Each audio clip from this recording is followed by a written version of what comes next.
ਇਹ ਜਿਹੜੀ ਜਗਤ ਦੀ ਰਚਨਾ ਹੈ, ਧੰਨ ਗੁਰੂ ਤੇਗ ਬਹਾਦਰ ਸਾਹਿਬ ਜੀ ਕਹਿੰਦੇ ਨੇ ਇਹ ਰਚਨਾ ਝੂਠ ਹੈ। ਇਹ ਬਚਨ ਆਪ ਜੀ ਪਾਵਨ ਬਾਣੀ ਵਿੱਚੋਂ ਪੜ੍ਹ ਰਹੇ ਸੋ। ਸਾਹਿਬ ਕਹਿੰਦੇ ਨੇ ਜਗ ਰਚਨਾ ਸਭ ਝੂਠ ਹੈ, ਜਾਨ ਲਿਹੋ ਰੇ ਮੀਤ, ਕਹਿ ਨਾਨਕ ਥਿਰ ਨਾ ਰਹਿ ਜਿਉਂ ਬਾਲੂ ਕੀ ਭੀਤ।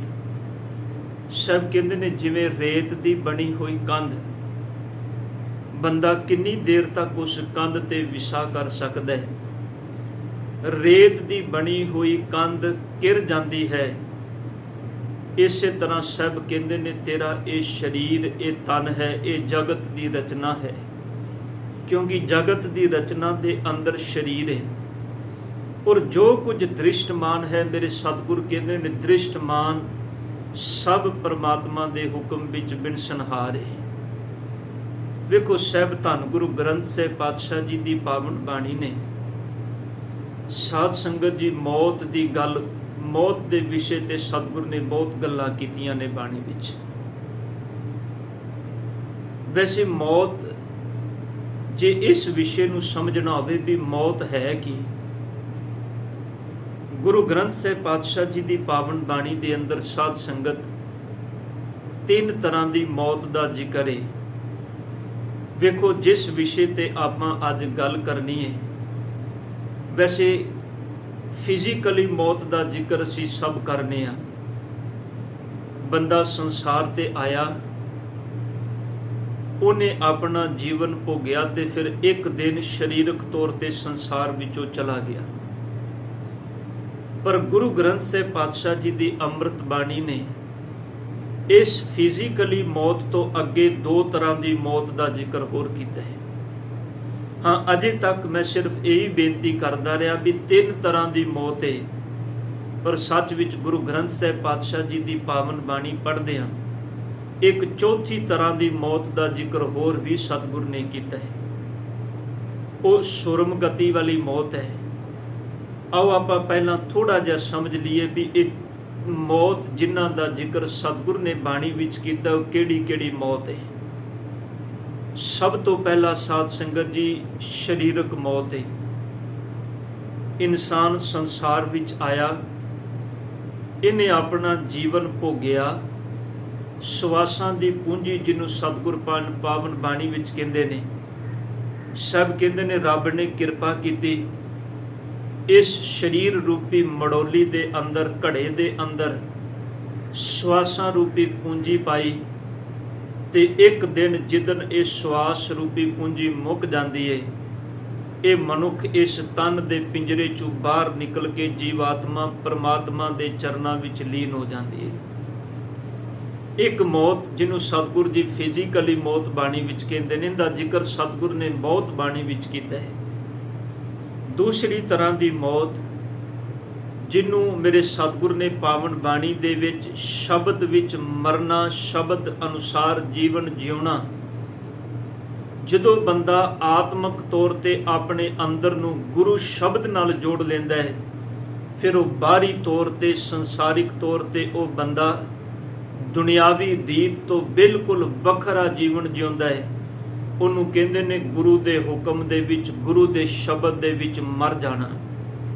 ਇਹ ਮੌਤ ਬੜੇ ਵਿਰਲੇ ਨੇ ਸਾਧ ਸੰਗਤ ਜਿਨ੍ਹਾਂ ਨੂੰ ਇਸ ਮਨੁੱਖਾ ਜੀਵਨ ਦੇ ਅੰਦਰ ਨਸੀਬ ਹੁੰਦੀ ਹੈ। ਤੀਸਰੀ ਤਰ੍ਹਾਂ ਦੀ ਮੌਤ ਪਰਮਾਤਮਾ ਦੇ ਨਾਮ ਨੂੰ ਵਿਸਾਰ ਕੇ ਆਤਮਿਕ ਮੌਤ ਮਰ ਜਾਣਾ।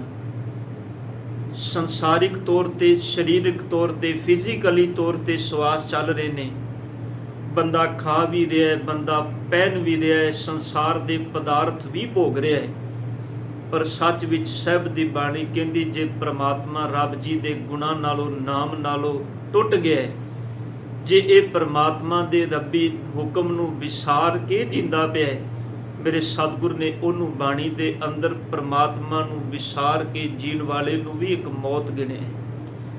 ਤੇ ਚੌਥੀ ਤਰ੍ਹਾਂ ਦੀ ਜਿਹੜੀ ਮੌਤ ਹੈ ਜੋ ਅਸੀਂ ਬਾਣੀ ਦੇ ਵਿੱਚੋਂ ਪੜ੍ਹ ਰਹੇ ਹਾਂ, ਉਹ ਸੁਰਮ ਗਤੀ ਵਾਲੀ ਮੌਤ ਹੈ, ਜਿੰਦਾ ਜ਼ਿਕਰ ਸਤਿਗੁਰ ਨੇ ਪਾਵਨ ਬਾਣੀ ਵਿੱਚ ਕੀਤਾ ਹੈ ਕਿ ਸੂਰਾ ਸੋ ਪਹਿਚਾਨੀਐ ਜੋ ਲਰੈ ਦੀਨ ਕੇ ਹੇਤ, ਪੁਰਜਾ ਪੁਰਜਾ ਕੱਟ ਮਰੈ ਕਬਹੂ ਨਾ ਛਾੜੈ ਖੇਤ। आओ हम थोड़ा जिहा इन्हां ਇਹ ਜਿਹੜੀ ਮੌਤ ਸਤਿਗੁਰ ਨੇ ਪਾਵਨ ਬਾਣੀ ਵਿੱਚ 4 ਤਰ੍ਹਾਂ ਦੀ ਕਹੀ, ਇਹਨੂੰ ਥੋੜਾ ਜਿਹਾ ਸਮਝਣ ਦਾ ਯਤਨ ਕਰੀਏ।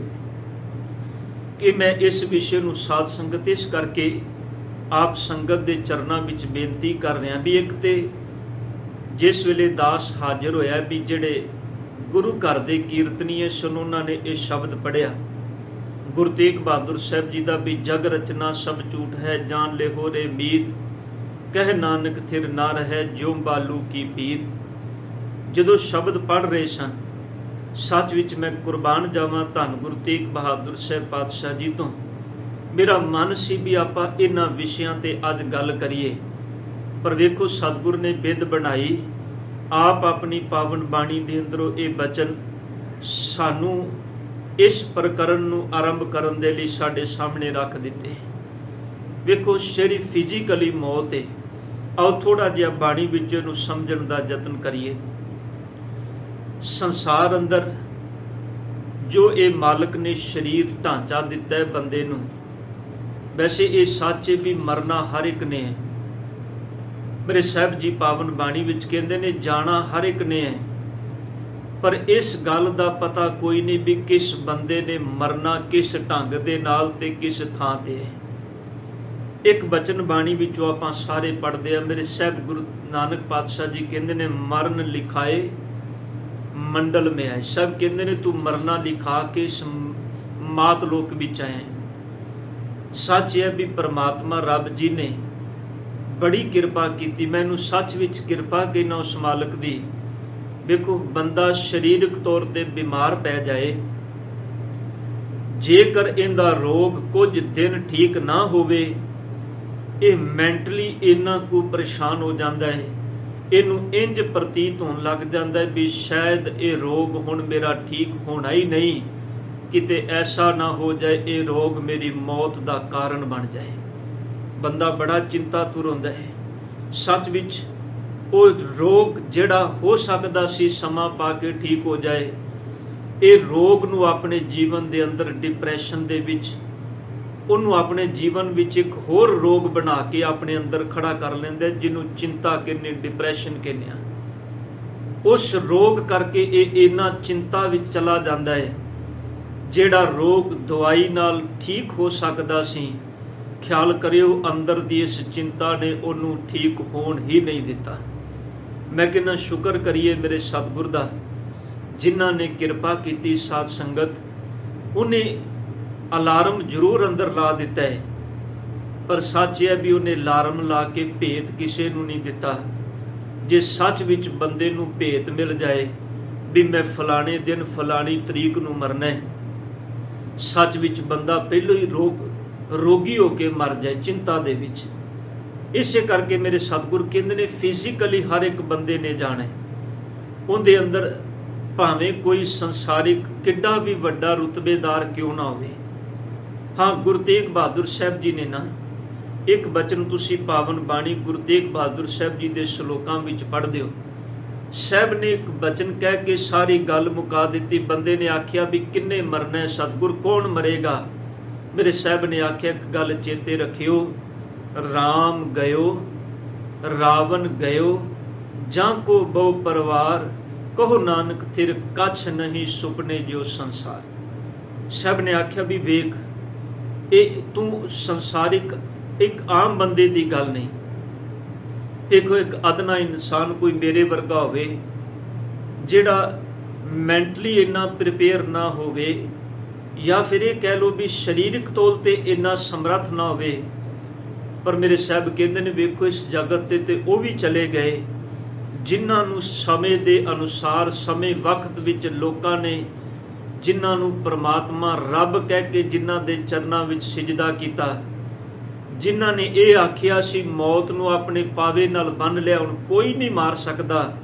ਮੇਰੇ ਸਤਿਗੁਰੂ ਜੀ ਕਹਿੰਦੇ ਨੇ ਵੇਖ ਜਿੱਦਣ ਸਮਾਂ ਆਇਆ ਨਾ ਉਦਨ ਰਾਮ ਵਰਗੇ ਰਹੇ, ਜਿਨ੍ਹਾਂ ਨੂੰ ਲੋਕਾਂ ਨੇ ਸਮੇਂ ਦੇ ਅਨੁਸਾਰ ਪੂਜਿਆ ਤੇ ਭਗਵਾਨ ਆਖਿਆ, ਨਾ ਉਸ ਸਮੇਂ ਰਾਵਣ ਵਰਗੇ ਰਹੇ ਜਿਨ੍ਹਾਂ ਨੇ ਆਖਿਆ ਮੌਤ ਤੇ ਮੇਰੇ ਘਰ ਦੇ ਮੰਜੇ ਦੇ ਪਾਵੇ ਨਾਲ ਵੱਜੀ ਹੋਈ ਹੈ। ਸਾਹਿਬ ਜੀ ਦੀ ਪਾਵਨ ਬਾਣੀ ਵਿੱਚੋਂ ਆਪਾਂ ਬੋਲ ਪੜ੍ਹਦੇ ਹਾਂ। ਸਾਹਿਬ ਕਹਿੰਦੇ ਨੇ ਲੰਕਾ ਸਾਕੋਟ ਸਮੁੰਦ ਸਿਖਾਈ ਤੇ ਰਾਮਨ ਕਰ ਖਬਰ ਨਾ ਪਾਈ। ਬਾਬਾ ਫਰੀਦ ਸਾਹਿਬ ਜੀ ਨੇ ਇੱਕ ਬੜਾ ਪਿਆਰਾ ਜ਼ਿਕਰ ਕੀਤਾ, ਫਿਜ਼ੀਕਲੀ ਮੌਤ ਕੀ ਹੈ, ਸਰੀਰਕ ਮੌਤ ਕੀ। ਵੈਸੇ ਜਿਹੜੀ ਸੰਸਾਰਿਕ ਮੌਤ ਹੈ, ਫਿਜ਼ੀਕਲੀ ਮੌਤ, ਇਹ ਇਨਸਾਨ ਦੇ ਅੰਦਰੋਂ ਸਵਾਸ ਨਿਕਲ ਜਾਣ, ਸਵਾਸਾਂ ਦਾ ਨਿਕਲਣਾ ਅੰਦਰੋਂ ਮੌਤ ਹੈ। ਜਿਹਨੂੰ ਸਾਇੰਟੀਫਿਕ ਤੌਰ ਤੇ ਸਮਝੀਏ ਤੇ ਮੈਡੀਕਲ ਸਾਇੰਸ ਕਹਿੰਦੀ ਵੀ ਬੰਦੇ ਦੇ ਜਿਹੜੇ ਆਰਗਨਸ ਨੇ, ਇਹਦੇ ਜਿਹੜੇ ਸਰੀਰ ਦੇ ਅੰਗ ਨੇ, ਇਹਨਾਂ ਨੇ ਕੰਮ ਕਰਨਾ ਬੰਦ ਕਰ ਦਿੱਤਾ ਹੈ। ਜਦੋਂ ਸਰੀਰ ਦੇ ਅੰਗ ਕੰਮ ਕਰਨਾ ਬੰਦ ਕਰ ਦੇਣ, ਉਦੋਂ ਇਹ ਆਖਿਆ ਜਾਂਦਾ ਵੀ ਇਸ ਬੰਦੇ ਦੀ ਮੌਤ ਹੋ ਗਈ। ਪਰ ਹਾਂ, ਸਤਿਗੁਰ ਨੇ ਜਿਹੜੀ ਪਰਿਭਾਸ਼ਾ ਬਾਣੀ ਵਿੱਚ ਦਿੱਤੀ ਹੈ, ਸਾਹਿਬ ਕਹਿੰਦੇ ਨੇ ਸਰੀਰ ਦੇ ਵਿੱਚੋਂ ਸਵਾਸਾਂ ਦਾ ਨਿਕਲਣਾ ਮੌਤ ਹੈ। ਬਾਬਾ ਫਰੀਦ ਸਾਹਿਬ ਕਹਿੰਦੇ ਨੇ ਜਿਤ ਦਿਹਾੜੇ ਧਨ ਵਰੀ, ਜਿਸ ਦਿਨ ਤੂੰ ਇਸ ਸੰਸਾਰ ਜਗਤ ਵਿੱਚ ਆਇਆ ਸੈਂ। ਵੈਸੇ ਇਹ ਇੱਥੇ ਸਤਿਗੁਰ ਨੇ ਧਨ ਵਰੀ ਦਾ ਨਾਮ ਜ਼ਿਕਰ ਕੀਤਾ। ਧਨ ਦਾ ਮਤਲਬ ਹੁੰਦਾ ਹੈ ਜੀਵ ਇਸਤਰੀ, ਵਰੀ ਦਾ ਮਤਲਬ ਹੁੰਦਾ ਹੈ ਵਿਆਹੇ ਜਾਣਾ। ਜਿਸ ਦਿਨ ਇਹ ਜੀਵ ਇਸਤਰੀ ਵਿਆਹੀ ਗਈ ਸੀ, ਭਾਵ ਇਹਨੇ ਸੰਸਾਰ ਜਗਤ ਦੇ ਅੰਦਰ ਆਇਆ, ਇਹ ਮਨੁੱਖ ਇਸ ਸੰਸਾਰ ਵਿੱਚ ਸਾਹੇ ਲਏ ਲਿਖਾਏ, ਉਸ ਦਿਨ ਇਹਦੇ ਅੰਦਰ ਜਿਹੜੇ ਸਾਹ ਰੱਬ ਨੇ ਪਾਏ ਸੀ ਉਹ ਲਿਖ ਕੇ ਪਾਏ ਸੀ।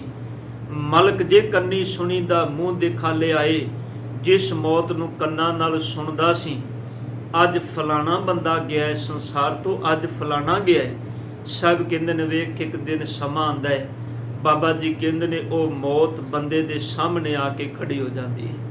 ਮੂੰਹ ਦਿਖਾਲੇ ਆਏ ਦਾ ਮਤਲਬ ਹੈ ਸਾਹਮਣੇ ਆ ਕੇ ਖੜੀ ਹੋ ਗਈ, ਇਹਨੇ ਮੌਤ ਨੂੰ ਵੇਖ ਲਿਆ। ਜਿੰਦ ਨਿਮਾਣੀ ਕੱਢੀ ਹੈ ਹੱਡਾਂ ਕੂ ਕੜਕਾਏ। ਬਾਬਾ ਜੀ ਕਹਿੰਦੇ ਨੇ ਬੰਦਾ ਨਹੀਂ ਚਾਹੁੰਦਾ ਮਰਨਾ, ਕੋਈ ਇਨਸਾਨ ਸੰਸਾਰ ਤੇ ਨਹੀਂ ਚਾਹੁੰਦਾ ਮੈਨੂੰ ਮੌਤ ਆ ਜਾਏ। ਸੱਚ ਹੈ, ਸਰੀਰ ਨਾਲ ਇੰਨਾ ਮੋਹ, ਬੰਦਾ ਸਾਰੀ ਜ਼ਿੰਦਗੀ ਰੋਗ ਵਿੱਚ ਗ੍ਰਸਤ ਵੀ ਰਿਹਾ ਹੋਵੇ ਤਾਂ ਵੀ ਕਹਿੰਦਾ ਕਿਸੇ ਤਰੀਕੇ ਨਾਲ ਮੈਂ ਬਚ ਜਾਵਾਂ। ਪਾਤਸ਼ਾਹ ਕਹਿੰਦੇ ਨੇ ਫਿਰ ਜਿੰਦ ਨਿਮਾਣੀ ਕੱਢੀ ਹੈ, ਇਸ ਨਿਮਾਣੀ ਜਿੰਦ ਨੂੰ ਹੱਡ ਭੰਨ ਕੇ ਸਰੀਰ ਦੇ ਅੰਦਰੋਂ ਕੱਢ ਲਿਆ। ਸਾਹੇ ਲਿਖੇ ਨਾ ਚੱਲਣੀ, ਜਿੰਦੂ ਕੋ ਸਮਝਾਏ। ਸਭ ਕਹਿੰਦੇ ਨੇ ਜਿੰਦ ਨੂੰ ਸਮਝਾ, ਇਹ ਜਿਹੜੇ ਸਾਹੇ ਲਿਖੇ ਗਏ ਨੇ ਮੌਤ ਦੇ, ਇਹ ਟਲ ਨਹੀਂ ਸਕਦੇ।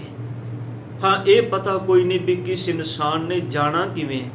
ਤਾਂ ਹੀ ਗੁਰੂ ਅਮਰਦਾਸ ਜੀ ਨੇ ਆਖਿਆ ਕਿਆ ਜਾਣਾ ਕਿਵ ਮਰੇਂਗੇ, ਕੈਸਾ ਮਰਨਾ ਹੋਏ, ਜੇਕਰ ਸਾਹਿਬ ਮਨੋ ਨਾ ਵਿਸਰੇ। ਜੇ ਰੱਬ ਹਿਰਦੇ ਅੰਦਰ ਹੈ, ਖਿਆਲ ਕਰਿਓ ਫਿਰ ਮੌਤ ਵੀ ਸੁਹੇਲੀ ਬਣ ਜਾਂਦੀ ਹੈ। ਜਿਸ ਦਿਨ ਕਰਤੇ ਦੇ ਹੁਕਮ ਵਿੱਚ ਰਵਾਂਗੇ, ਮਰਨਾ ਹਰ ਇੱਕ ਨੇ ਹੈ। ਮੈਂ ਪਹਿਲੋਂ ਬੇਨਤੀ ਕੀਤੀ, ਸਾਹਿਬ ਦੀ ਬਾਣੀ ਕਹਿੰਦੀ ਰਹਿਣ ਨਾ ਪਾਵੇਂ ਸੁਰ ਨਰ ਦੇਵਾ, ਊੜ ਸਿਧਾਰੇ ਕਰ ਮੁੰਜਨ ਸੇਵਾ। ਜੀਵਤ ਪੇਖੇ ਜਿਨੀ ਹਰ ਹਰ ਧਿਆਇਆ, ਸਾਧ ਸੰਗਤ ਤਿਨੀ ਦਰਸ਼ਨ ਪਾਇਆ। ਬਾਦਸ਼ਾਹ ਸ਼ਾਹ ਵਪਾਰੀ ਮਰਨਾ, ਜੋ ਦਿਸੈ ਸੋ ਕਾਲੈ ਕਰਨਾ। ਜੋ ਨਜ਼ਰ ਆ ਰਿਹਾ ਸਭ ਕਾਲ ਦੇ ਅਧੀਨ ਹੈ। ਪਰ ਇੱਕ ਗੱਲ ਸੱਚ ਹੈ, ਮੇਰੇ ਸਾਹਿਬ ਕਹਿੰਦੇ ਨੇ ਜਿੰਦਾ ਭਰੋਸਾ ਗੁਰੂ ਤੇ ਬਣ ਜਾਏ, ਜੋ ਗੁਰੂ ਦੇ ਸ਼ਬਦ ਵਿੱਚ ਆਪਣੇ ਆਪ ਨੂੰ ਜੋੜ ਲੈਂਦਾ ਹੈ, ਬੰਦਾ ਹਰ ਇੱਕ ਮੌਤ ਦੀ ਗੱਲ ਸੁਣ ਕੇ ਹਾਏ ਹਾਏ ਕਰਦਾ ਹੈ। ਜਿਹਨੂੰ ਗੁਰੂ ਆਪਣੇ ਅੰਦਰੋਂ ਆਪਣੇ ਨਾਮ ਵਿੱਚ ਜੋੜ ਕੇ ਸਹਾਰਾ ਦੇ ਦੇ, ਉਹ ਮੌਤ ਨੂੰ ਵੀ ਸਾਹਮਣੇ ਵੇਖ ਕੇ ਤੇ ਗੁਰੂ ਦੇ ਚਰਨਾਂ ਵਿੱਚ ਝੁਕ ਕੇ ਸਤਿਗੁਰ ਦੇ ਚਰਨਾਂ ਦੇ ਵਿੱਚੋਂ ਸ਼ੁਕਰਾਨਾ ਕਰਦਾ ਵੀ ਮੇਰੇ ਮਾਲਕ, ਜਿੰਨੇ ਸਵਾਸ ਤੂੰ ਦਿੱਤੇ ਸੀ ਉਹ ਤੇਰੀ ਰਜ਼ਾ ਤੇਰੇ ਹੁਕਮ ਵਿੱਚ ਰਹਿ ਕੇ ਬਤੀਤ ਹੋਏ ਨੇ। ਉਹ ਕਦੀ ਪਰਮਾਤਮਾ ਦੇ ਹੁਕਮ ਦੀ ਅਦੁੱਲੀ ਨਹੀਂ ਕਰਦਾ, ਉਹ ਸਤ ਬਚਨ ਕਹਿ ਕੇ ਸਤਿਗੁਰ ਦੇ ਹੁਕਮ ਨੂੰ ਪ੍ਰਵਾਨ ਕਰ ਲੈਂਦਾ ਹੈ। ਮੈਂ ਛੋਟੀ ਜੀ ਉਦਾਹਰਨ ਆਪ ਜੀ ਦੇ ਚਰਨਾਂ ਵਿੱਚ ਰੱਖਦੀ ਹਾਂ। ਮੈਂ ਅਕਸਰ ਇਸ ਗੱਲ ਦਾ ਜ਼ਿਕਰ ਕਰਨਾ ਹੁੰਦਾ। ਗੁਰੂ ਹਰਗੋਬਿੰਦ ਪਾਤਸ਼ਾਹ ਜੀ ਸਤਿਗੁਰਾਂ ਦੇ ਸਾਹਿਬਜ਼ਾਦੇ ਨੇ ਬਾਬਾ ਅਟਲ ਰਾਏ। ਉਹ ਸਰੀਰਕ ਤੌਰ ਤੇ ਤਨ ਦਾ ਚੋਲਾ ਤਿਆਗਦੇ ਨੇ। ਉਹ ਘਟਨਾ ਆਪਾਂ ਸਾਰੇ ਜਾਣਦੇ। ਮੈਂ ਸਿਰਫ ਦ੍ਰਿਸ਼ਟਾਂਤ ਗੱਲ ਸਮਝ ਵਿੱਚ ਆਏ। ਆਪਾਂ ਇਹ 4 ਤਰ੍ਹਾਂ ਦੀ ਮੌਤ ਦਾ ਜ਼ਿਕਰ ਪੜ੍ਹ ਰਹੇ ਹਾਂ। ਗੱਲ ਚੱਲ ਰਹੀ ਹੈ ਫਿਜ਼ੀਕਲੀ ਮੌਤ ਦੀ। ਸਤਿਗੁਰਾਂ ਦੇ ਸਪੁੱਤਰ ਜਵਾਨੀ ਭਰ ਜਵਾਨੀ ਵਿੱਚ ਅਜੇ ਜਵਾਨੀ ਦੀ ਦਹਲੀਜ਼ ਤੇ ਕਦਮ ਰੱਖਿਆ ਤੇ ਬਾਬਾ ਅਟਲ ਰਾਏ ਦੀ ਮੌਤ ਹੋਈ। ਮੌਤ ਵਕਤ ਸੰਗਤਾਂ ਧੰਨ ਗੁਰੂ ਹਰਗੋਬਿੰਦ ਸਾਹਿਬ ਪਾਤਸ਼ਾਹ ਜੀ ਦੇ ਚਰਨਾਂ ਵਿੱਚ ਜੁੜੀਆਂ। ਬਾਬਾ ਅਟਲ ਰਾਏ ਦੇ ਸਰੀਰ ਦਾ ਸੰਸਕਾਰ ਕੀਤਾ ਗਿਆ। ਅਗਲੇ ਦਿਨ ਧੰਨ ਗੁਰੂ ਹਰਗੋਬਿੰਦ ਪਾਤਸ਼ਾਹ ਜੀ ਰੋਜ਼ਾਨਾ ਦੀ ਤਰ੍ਹਾਂ ਸੰਗਤ ਵਿੱਚ ਆਏ, ਅੰਮ੍ਰਿਤਮਈ ਬਾਣੀ ਦੇ ਕੀਰਤਨ ਸੁਣੇ, ਬੜੀ ਅਡੋਲ ਅਵਸਥਾ ਵਿੱਚ ਸੰਗਤ ਵਿੱਚ ਬੈਠੇ ਨੇ। ਤੇ ਸਤਿਗੁਰੂ ਗੁਰੂ ਹਰਗੋਬਿੰਦ ਸਾਹਿਬ ਪਾਤਸ਼ਾਹ ਜੀ ਦੇ ਬੜੇ ਪਿਆਰੇ ਸਿੱਖ ਭਾਈ ਸਾਈਂ ਦਾਸ ਨੇ ਗੁਰੂ ਹਰਗੋਬਿੰਦ ਸਾਹਿਬ ਜੀ ਦੇ ਚਰਨਾਂ ਵਿੱਚ ਇੱਕ ਬੇਨਤੀ ਕੀਤੀ। ਜਿੱਥੇ ਸਤਿਗੁਰ ਜੀ ਸੰਗਤ ਵਿੱਚ ਬੈਠੇ ਸਨ, ਦਾਤਾਰ ਪਿਤਾ ਜੀ ਨੇ ਸਤਿਗੁਰਾਂ ਦੇ ਸਾਹਮਣੇ ਆ ਕੇ ਭਾਈ ਸਾਈਂ ਦਾਸ ਹੱਥ ਜੋੜ ਕੇ ਬਹਿ ਗਿਆ। ਕਹਿੰਦਾ, ਸਤਿਗੁਰੂ, ਕੋਈ ਇਨਸਾਨ ਜਿੰਦਾ ਜਵਾਨ ਪੁੱਤਰ ਸੰਸਾਰ ਤੋਂ ਚਲਾ ਜਾਏ, ਮੇਰੇ ਮਾਲਕ ਬਹੁਤ ਵੱਡਾ ਦੁੱਖ ਹੁੰਦਾ ਹੈ। ਸਤਿਗੁਰ ਪਾਤਸ਼ਾਹ ਜੀਓ, ਐਸਾ ਦੁੱਖ ਜਿਹਨੂੰ ਸ਼ਾਇਦ ਆਮ ਬੰਦਾ ਬਰਦਾਸ਼ਤ ਵੀ ਨਾ ਕਰ ਸਕੇ, ਪਰ ਮੇਰੇ ਮਾਲਕ ਜੀ ਕਿਰਪਾ ਕਰੋ, ਅਸੀਂ ਤੁਹਾਡੇ ਚਰਨਾਂ ਵਿੱਚੋਂ ਹੀ ਸਭ ਕੁਝ ਸਿੱਖਣਾ ਹੈ। ਰਹਿਮਤ ਕਰਕੇ, ਬਖਸ਼ਿਸ਼ ਕਰਕੇ ਮੇਰੇ ਸਤਿਗੁਰ, ਜਿੰਨੀ ਅਡੋਲਤਾ ਤੁਹਾਡੇ ਅੰਦਰ, ਇਸ ਅਡੋਲਤਾ ਦਾ ਰਾਜ ਸਾਨੂੰ ਵੀ ਦੱਸ ਦਿਓ। ਇਹ ਅਡੋਲਤਾ ਅੰਦਰ ਆਵੇ ਕਿਵੇਂ? ਤੇ ਗੁਰੂ ਹਰਗੋਬਿੰਦ ਪਾਤਸ਼ਾਹ ਜੀ ਨੇ ਬਚਨ ਕਹੇ ਸਨ, ਸਾਈਂ ਦਾਸ, ਰੱਬ ਦੇ ਭਾਣੇ ਵਿੱਚ, ਰੱਬ ਦੀ ਰਜ਼ਾ ਵਿੱਚ ਰਹਿਣਾ ਚਾਹੀਦਾ ਹੈ। ਸਤਿਗੁਰ ਕਿਵੇਂ? ਸਾਈਂ ਦਾਸ ਪੁੱਛਦੇ ਨੇ। ਤੇ ਗੁਰੂ ਹਰਗੋਬਿੰਦ ਪਾਤਸ਼ਾਹ ਜੀ ਨੇ ਬਚਨ ਕਹੇ ਸਾਹਿਬ ਕਹਿਣ ਲੱਗੇ, ਸਾਈਂ ਦਾਸ, ਇੱਕ ਕੰਮ ਕਰ। ਜਿੱਥੇ ਸਾਈਂ ਦਾਸ ਥੱਲੇ ਬੈਠਾ ਸੀ ਨਾ ਸਤਿਗੁਰਾਂ ਦੇ ਚਰਨਾਂ ਵਿੱਚ, ਪਾਤਸ਼ਾਹ ਜੀ ਨੇ ਸਾਈਂ ਦਾਸ ਨੂੰ ਹੁਕਮ ਕੀਤਾ, ਸਾਈਂ ਦਾਸ ਧਰਤੀ ਤੇ ਇੱਕ ਲੰਮੀ ਲਕੀਰ ਖਿੱਚ ਦੇ। ਸਾਈਂ ਦਾਸ ਉੱਠਿਆ ਤੇ ਉਹਨੇ ਇੱਕ ਲਕੀਰ ਵਾਹ ਦਿੱਤੀ। ਸਭ ਕਹਿਣ ਲੱਗੇ, ਸਾਈਂ ਦਾਸ, ਹੁਣ ਇਸ ਲਕੀਰ ਨੂੰ ਮਿਟਾ ਦੇ। ਸਾਈਂ ਦਾਸ ਨੇ ਲਕੀਰ ਮਿਟਾ ਦਿੱਤੀ। ਸਤਿਗੁਰ ਕਹਿੰਦੇ ਨੇ, ਸਾਈਂ ਦਾਸ, ਇਸ ਲਕੀਰ ਨੂੰ ਵਾਹਣ ਤੇ ਮਿਟਾਉਣ ਵਿੱਚ ਤੇਰੀ ਗੱਲ ਦਾ ਜਵਾਬ ਹੈ। ਹੱਥ ਜੋੜ ਕੇ ਬਹਿ ਗਿਆ, ਸਤਿਗੁਰ ਜੀ ਕਿਰਪਾ ਕਰੋ, ਅਸੀਂ ਅਲਪ ਮਤ ਹਾਂ, ਕਿਰਪਾ ਕਰੋ ਮੇਰੇ ਸਤਿਗੁਰ, ਅਲਪਗ ਮਤ, ਸਾਨੂੰ ਇੰਨੀ ਸਮਝ ਕਿੱਥੇ, ਤੁਸੀਂ ਰਹਿਮਤ ਕਰਕੇ ਸਮਝਾਓ। ਸਭ ਨੇ ਆਖਿਆ, ਦੇਖ ਸਾਈਂ ਦਾਸ, ਤੈਨੂੰ ਮੈਂ ਦੋ ਹੁਕਮ ਕੀਤੇ ਸਨ, ਇੱਕ ਲਕੀਰ ਖਿੱਚਣ ਦਾ ਤੇ ਦੂਜਾ ਮਿਟਾਉਣ ਦਾ।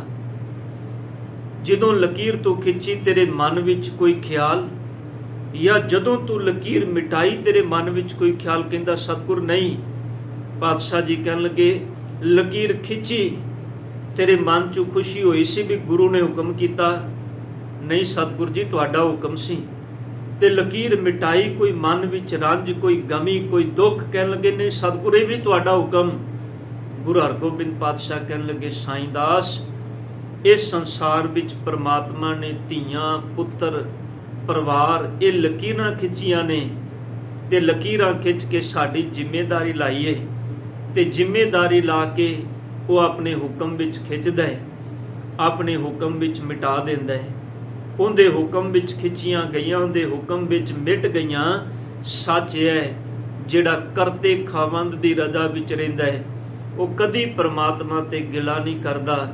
ਉਹ ਚੀਜ਼ ਲੈਣ ਲੱਗਿਆਂ ਵੀ ਸ਼ੁਕਰ ਕਰਦਾ, ਤੇ ਚੀਜ਼ ਦੇਣ ਲੱਗਿਆਂ ਵੀ ਸਤਿਗੁਰ ਦੇ ਚਰਨਾਂ ਵਿੱਚ ਅਰਜ਼ੋਈ ਕਰਦਾ ਹੈ। ਉਹਦੇ ਜੀਵਨ ਵਿੱਚ ਸ਼ੁਕਰਾਨਾ ਹੈ ਹਰ ਵੇਲੇ। ਮੇਰੇ ਸਤਿਗੁਰ ਕਹਿੰਦੇ ਨੇ, ਇਹ ਆਣੀ ਹਰ ਇੱਕ ਤੇ। ਤਾਂ ਹੀ ਪਾਤਸ਼ਾਹ ਨੇ ਆਖਿਆ, ਕਬੀਰ ਗਹਿ ਗਜ ਪਰਿਓ ਕੁਟੰਬ ਕਹਿ, ਕਾਂਠੇ ਰਹਿ ਗਏ ਉਹ ਨਾਮ। ਬਹੁਤ ਵਿਰਲੇ ਨੇ ਜਿਨ੍ਹਾਂ ਨੂੰ ਸੋਝੀ ਆ ਜਾਏ, ਨਹੀਂ ਤੇ ਬੰਦਾ ਪਚ ਜਾਂਦਾ, ਸਾਰੀ ਜ਼ਿੰਦਗੀ ਖੁਆਰ ਹੁੰਦਾ ਹੈ। ਮੋਹ ਦੀਆਂ ਤੰਦਾਂ ਨੇ ਸਾਧ ਸੰਗਤ, ਬੜਾ ਔਖਾ ਇਹਨਾਂ ਦੇ ਵਿੱਚੋਂ ਨਿਕਲਣਾ। ਬਾਬਾ ਕਬੀਰ ਸਾਹਿਬ ਕਹਿੰਦੇ ਨੇ, ਗਹਿ ਗਜ ਪਰਿਓ ਕੁਟੰਬ ਕਹਿ, ਕਾਂਠੇ ਰਹਿ ਗਏ ਉਹ ਰਾਮ। ਆਏ ਪਰੇ ਧਰਮ ਰਾਏ ਕੇ ਬੀਚੈ ਧੂਮਾ ਧਾਮ। ਸੰਸਾਰ ਦੀ ਧੂਮ ਧਾਮ ਖੇਡ ਖੇਡਦੇ ਆਈ ਮੌਤ ਆ ਜਾਂਦੀ, ਪਰ ਬੰਦੇ ਨੂੰ ਸਮਝ ਕੋਈ ਨਹੀਂ ਪੈਂਦੀ। ਇਹ ਹੈ ਸਰੀਰਕ ਮੌਤ। ਸਾਧ ਸੰਗਤ, ਹਰ ਇੱਕ ਸਰੀਰ ਤੇ ਆਣੀ ਹੈ। ਇਹਦੇ ਤੋਂ ਨਾ ਕੋਈ ਬਚਿਆ ਤੇ ਨਾ ਬਚ ਸਕਿਆ। ਇਹ ਦ੍ਰਿਸ਼ਟਮਾਨ ਜਿੰਨਾ ਕੁਝ ਮੈਂ ਬੇਨਤੀ ਕਰਦੇ, ਜੋ ਕੁਝ ਨਜ਼ਰ ਆ ਰਿਹਾ ਹੈ, ਇਹ ਸਿਰਫ ਅਸੀਂ ਬੰਦਿਆਂ ਦੀ ਹਿਊਮਨ ਦੀ ਗੱਲ ਨਾ ਕਰੀਏ।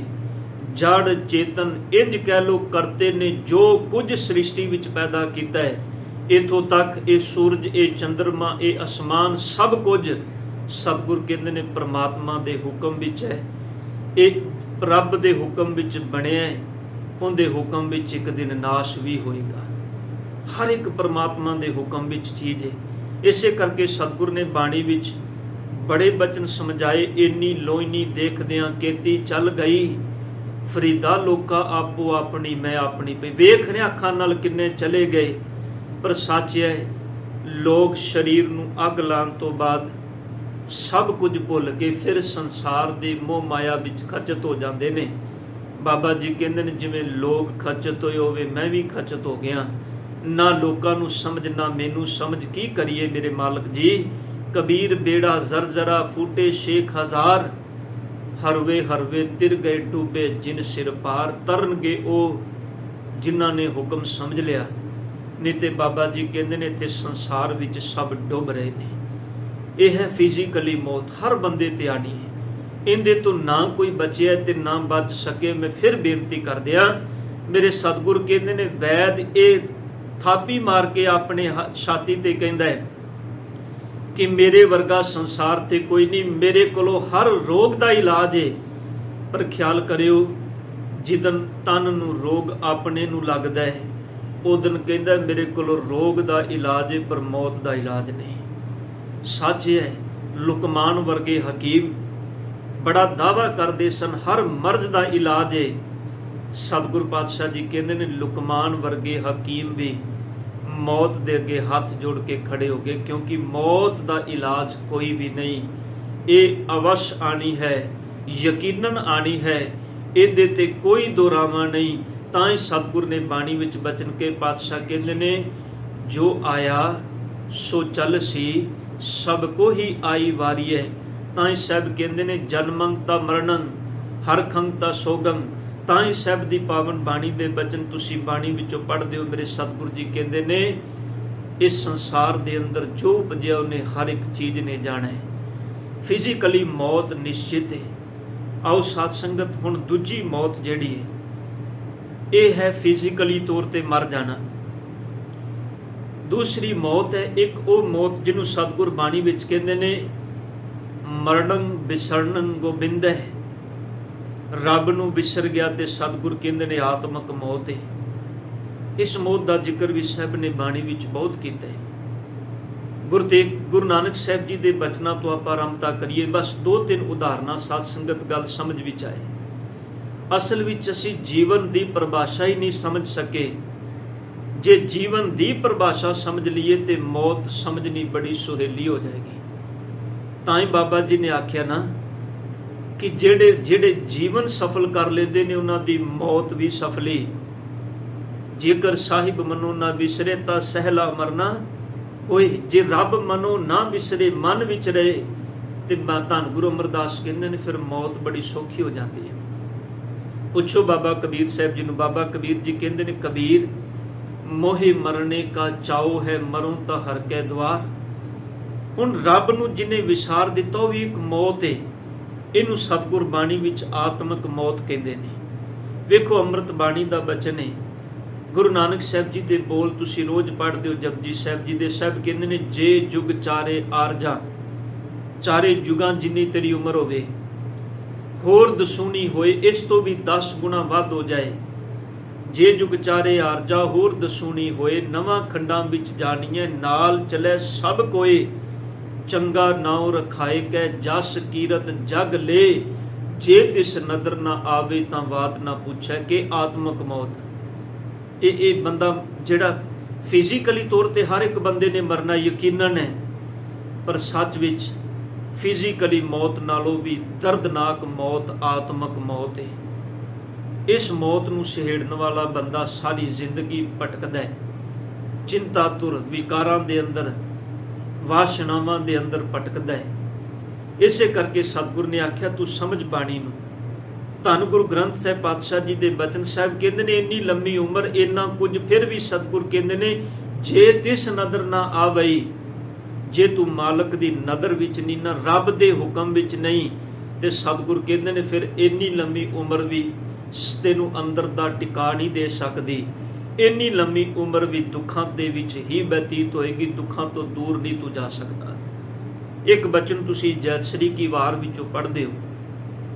ਧੰਨ ਗੁਰੂ ਅਰਜੁਨ ਦੇਵ ਪਾਤਸ਼ਾਹ ਜੀ ਨੇ ਸ਼ਲੋਕ ਉਹ ਵੀ ਸਤਿਗੁਰਾਂ ਦਾ, ਤੇ ਪਾਤਸ਼ਾਹ ਕਹਿੰਦੇ ਨੇ ਬਸੰਤ ਸਵਰਗ ਲੋਕ ਹੈ, ਸਵਰਗ ਲੋਕ ਵਿੱਚ ਤੇਰਾ ਨਿਵਾਸ ਹੋਵੇ। ਬਸੰਤ ਸਵਰਗ ਲੋਕ ਹੈ ਜਿਤ ਤੇ ਪ੍ਰਿਥਵੀ ਨਵ ਖੰਡ ਨੇ, ਧਰਤੀ ਸਮੇਤ 9 ਖੰਡ ਤੇਰੇ ਹੁਕਮ ਵਿੱਚ ਚੱਲਣ, ਤੂੰ ਜਿੱਤ ਲੈ। ਪਾਤਸ਼ਾਹ ਜੀ ਕਹਿੰਦੇ ਨੇ ਪਰ ਇੰਨਾ ਕੁਝ ਪ੍ਰਾਪਤ ਕਰਨ ਵਾਲੇ ਇਨਸਾਨ, ਜੇ ਤੂੰ ਪਰਮਾਤਮਾ ਨੂੰ ਵਿਸਾਰ ਦਿੱਤਾ ਤੇ ਮੇਰੇ ਸਤਿਗੁਰ ਕਹਿੰਦੇ ਨੇ ਬਸੰਤ ਸਵਰਗ ਲੋਕੈ ਜਿਤ ਤੇ ਪ੍ਰਿਥਵੀ ਨਵ ਖੰਡਨੈ ਬਿਸਰੰਤ ਹਰ ਗੋਪਾਲੈ ਨਾਨਕ ਤੇ ਪ੍ਰਾਣੀ ਉਦਿਆਨ ਭਰਮਨੈ। ਨਾਨਕ ਜੀ, ਉਹ ਬੰਦਾ ਸੱਚ ਵਿੱਚ ਜੰਗਲ ਦੇ ਅੰਦਰ ਭਟਕ ਰਿਹਾ ਹੈ, ਉਹਦੇ ਲਈ 9 ਖੰਡ ਤੇ ਬਸੰਤ ਸਵਰਗ ਲੋਕ ਵੀ ਇੱਕ ਜੰਗਲ ਦੀ ਨਿਆਈ ਬਣ ਜਾਏਗਾ। ਹਾਂ, ਲੋਕ ਉਹਦੇ ਤੋਂ ਭੈਭੀਤ ਹੁੰਦੇ ਜ਼ਰੂਰ ਚੁੱਕ ਸਲਾਮਾ ਕਰਨਗੇ, ਪਰ ਸੱਚ ਇਹ ਹੈ ਉਸ ਬੰਦੇ ਦੀ ਪਿੱਠ ਤੇ ਲੋਕ ਉਹਨੂੰ ਗਾਲਾਂ ਤੋਂ ਇਲਾਵਾ ਔਰ ਕੁਝ ਨਹੀਂ ਕਹਿਣਗੇ। ਇਹ ਕਹਿਣਗੇ ਬੰਦਾ ਬਹੁਤ ਮਾੜਾ ਹੈ, ਇਹਦੇ ਰਾਜ ਭਾਗ ਵਿੱਚ ਅਸੀਂ ਦੁਖੀ ਹਾਂ। ਸਤਿਗੁਰ ਕਹਿੰਦੇ ਨੇ ਇੰਨਾ ਕੁਝ ਪ੍ਰਾਪਤ ਕੀਤਾ, ਪਰ ਜੇ ਵਿਸਰ ਗਿਆ ਰੱਬ ਕੌਤਕ ਕੋਟ ਤਮਾਸ਼ਿਆਂ ਚੀਤ ਨਾਇਆਵਸ ਨਾਉ। ਨਾਨਕ ਕੋੜੀ ਨਰਕ ਬਰਾਬਰੀ ਉੱਜੜ ਸੋਈ ਥਾਉ ਹਰ ਬਿਸਰਤ ਸਦਾ ਖੁਆਰੀ। ਰੱਬ ਨੂੰ ਵਿਸਾਰੇਗਾ ਤੇ ਜੀਵਨ ਵਿੱਚ ਖੁਆਰੀ ਹੈ। ਪਾਤਸ਼ਾਹ ਕਹਿੰਦੇ ਬਿਨ ਸਿਮਰਨ ਜੋ ਜੀਵਨ ਬਲਨਾ ਸਰਪ ਜੈਸੀ ਅਰਦਾਰੀ। ਨਵ ਖੰਡਨ ਕੋ ਰਾਜ ਕਮਾਵੇ ਅੰਤ ਚਲੇ ਗੋਹਾਰੀ। 9 ਖੰਡਾਂ ਦਾ ਰਾਜ ਵੀ ਤੈਨੂੰ ਜੀਵਨ ਇਹ ਸੁੱਖ ਨਹੀਂ ਦੇ ਸਕਦਾ ਜੇ ਤੂੰ ਪਰਮਾਤਮਾ ਨੂੰ ਵਿਸਾਰ ਦਿੱਤਾ ਹੈ। ਇੱਕ ਮੌਤ ਇਹ ਹੈ ਰੱਬ ਨੂੰ ਵਿਸਾਰ ਕੇ ਜਿਉਣਾ। ਸਾਧ ਸੰਗਤ, ਤੀਜੀ ਮੌਤ ਹੈ ਜਿਹਨੂੰ ਸੁਰਮਗਤੀ ਦੀ ਮੌਤ ਸਾਹਿਬ ਨੇ ਬਾਣੀ ਵਿੱਚ ਹੈ। ਇਹ ਵੀ ਫਿਜ਼ੀਕਲੀ ਮੌਤ, ਪਰ ਸੱਚ ਵਿੱਚ ਵਿਰਲੇ ਹੁੰਦੇ ਨੇ ਜਿਨ੍ਹਾਂ ਨੂੰ ਇਹ ਮੌਤ ਨਸੀਬ ਹੋ ਜਾਏ। ਜਿਹਨੂੰ ਬਾਬਾ ਕਬੀਰ ਸਾਹਿਬ ਕਹਿੰਦੇ ਨੇ ਗਗਨ ਦਮਾਮਾ ਬਾਜਿਓ ਪਰਿਓ ਨਿਸ਼ਾਨੇ ਕਾਓ ਖੇਤ ਜੋ ਮਾਂਡਿਓ ਸੂਰਮਾ ਅਬ ਜੂਜਨ ਕੋ ਦਾਓ। ਸੂਰਾ ਸੋ ਪਹਿਚਾਨੀਏ ਜੋ ਲਰੇ ਦੀਨ ਕੇ ਹੇਤ ਪੁਰਜਾ ਪੁਰਜਾ ਕਟ ਮਰੇ ਕਬਹੂ ਨਾ ਛਾੜੇ ਖੇਤ। ਹੁਣ ਚੌਥੀ ਤਰ੍ਹਾਂ ਦੀ ਮੌਤ ਸਾਧ ਸੰਗਤ ਮੈਂ ਕਹਿੰਦਾ ਹਰ ਕੋਈ ਗੁਰੂ ਦੇ ਚਰਨਾਂ ਵਿੱਚੋਂ ਮੰਗੇ, ਉਹ ਹੈ ਗੁਰੂ ਦੇ ਹੁਕਮ ਦੇ ਵਿੱਚ, ਗੁਰੂ ਦੇ ਉਪਦੇਸ਼ ਵਿੱਚ ਮਰ ਜਾਣਾ। ਜਿਹਨੂੰ ਸਾਹਿਬ ਦੀ ਬਾਣੀ ਕਹਿੰਦੀ ਸ਼ਬਦ ਮਰੋ ਫਿਰ ਜੀਵੋ ਸਦ ਹੀ। ਸ਼ਬਦ ਵਿੱਚ ਮਰ, ਸਦਾ ਦਾ ਜੀਵਨ ਤੈਨੂੰ ਮਿਲੇਗਾ। ਤੇ ਜਿਹੜਾ ਸ਼ਬਦ ਵਿੱਚ ਆਪਣੇ ਆਪ ਨੂੰ ਮਾਰ ਲੈਂਦਾ, ਸਭ ਕਹਿੰਦੇ ਨੇ ਤਾਂ ਫਿਰ ਮਰਨ ਨਾ ਹੋਈ, ਉਹ ਮੁੜ ਕੇ ਫਿਰ ਸੰਸਾਰ ਵਿੱਚ ਕਦੀ ਮਰਦਾ ਨਹੀਂ, ਉਹਨੂੰ ਆਤਮਿਕ ਜੀਵਨ ਮਿਲਦਾ ਹੈ। ਇਹਨੂੰ ਸਤਿਗੁਰ ਨੇ ਆਖਿਆ ਗੁਰੂ ਦੇ ਹੁਕਮ ਵਿੱਚ ਮਰਨਾ।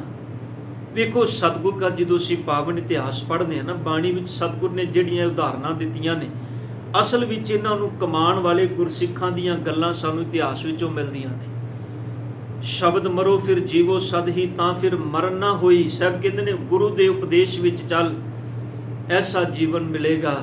ਪਾਤਸ਼ਾਹ ਕਹਿੰਦੇ ਨੇ ਫਿਰ ਮੌਤ ਵੀ ਤੇਰਾ ਕੁਝ ਵਿਗਾੜ ਨਹੀਂ ਸਕੇਗੀ। ਐਸੇ ਬੰਦੇ ਜਿਹੜੇ ਸ਼ਬਦ ਵਿੱਚ ਆਪਣੇ ਆਪ ਨੂੰ ਮਾਰ ਲੈਂਦੇ ਨੇ, ਖਿਆਲ ਕਰਿਓ ਮੌਤ ਦੀ ਗੱਲ ਸੁਣ ਕੇ ਘਬਰਾਉਂਦੇ ਨਹੀਂ।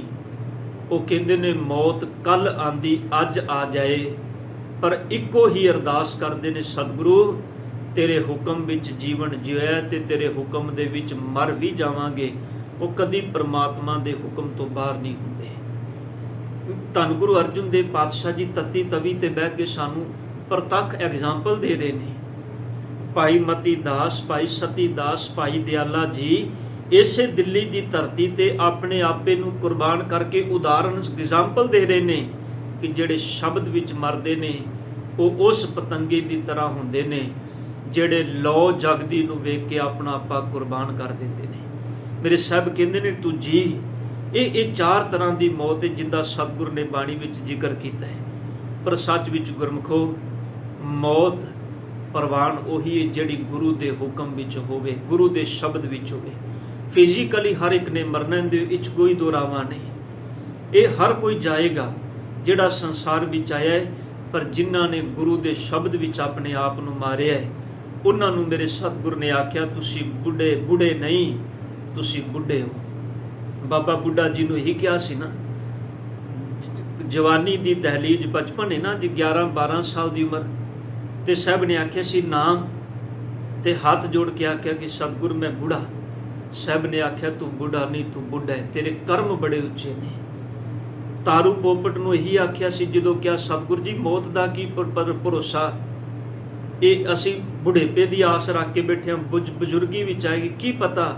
ਗੱਗਾ ਗੋਬਿੰਦ ਗੁਣ ਰਵੋ ਸਾਸ ਸਾਸ ਜਪਨੀਤ ਕਹਾਂ ਬਿਸਾਸਾ ਦੇਖਾ ਬਿਲਮ ਨਾ ਕਰੋ ਉਮੀਦ ਨਹਿ ਬਾਰਿਕ ਨਹਿ ਜੋਬਨੈ ਨਹਿ ਬਿਰਦੀ ਕਛ ਬੰਦ ਉਹ ਵੇਲਾ ਨਹਿ ਬੁਝੀਐ ਜੋ ਆਏ ਪਰੇ ਜਮ ਫੰਦ। ਸਤਿਗੁਰ ਕਿਰਪਾ ਕਰਨ ਕਿਤੇ ਸੋਝੀ ਆ ਜਾਏ ਭਾਈ ਤਾਰੂ ਪੋਪਟ ਦੀ ਤਰ੍ਹਾਂ ਗੁਰੂ ਦੇ ਹੁਕਮ ਵਿੱਚ ਸਤਿਗੁਰ ਦੀ ਪੈ ਭਾਵਨੀ ਵਿੱਚ ਰਹਿ ਕੇ ਜੀਵਨ ਜਿਉਈਏ। ਜਦੋਂ ਸ਼ਬਦ ਵਿੱਚ ਮਰਾਂਗੇ ਤਾਂ ਸਦ ਜੀਵਨ ਹੋਈ ਵਾਲੀ ਅਵਸਥਾ ਬਣੇਗੀ। ਧੰਨ ਗੁਰੂ ਗ੍ਰੰਥ ਸਾਹਿਬ ਜੀ ਮਿਹਰਮਤ ਕਰਨ, ਇਸ ਵਿਸ਼ੇ ਨੂੰ ਸਮਝਣ ਦੀ ਦਾਤ ਸਤਿਗੁਰ ਆਪਣੇ ਚਰਨਾਂ ਵਿੱਚੋਂ ਬਖਸ਼ ਦੇ।